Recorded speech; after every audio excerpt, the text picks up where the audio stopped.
Welcome back to the channel, guys. Today we're going to do a little bit different. We're going to do a 2-minute Tuesday, and we're going to talk about panel to panel without a latch. How do we get it flat?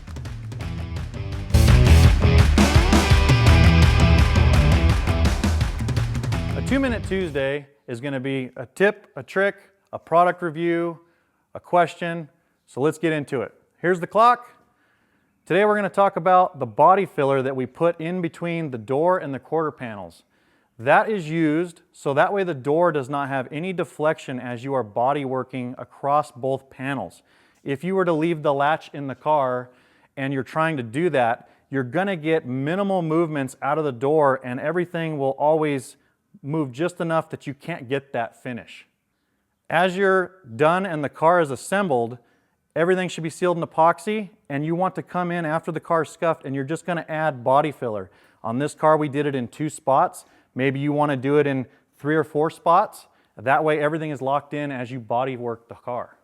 When your body work is done and everything is sealed and wet sanded, we're talking about everything is the same exact thickness front to back, you will then come in and you will cut the body filler out. You got several different ways. My way is not the only way. You can use a die grinder with a cutoff wheel very carefully. Maybe you got to map it out, or you can use a Dremel tool with a carbide tip to come in here and very carefully carve it out, or you got your air saw that you can come in and cut the body filler out. At that point, you can blow the car apart, clean up your edges, and prep your jams, and everything is the same on the outside after you get done with paint. What this is going to do is it's going to get you a mirror reflection. If you're looking at a light source and you're scanning the car, it is going to make your door gap appear that it doesn't exist.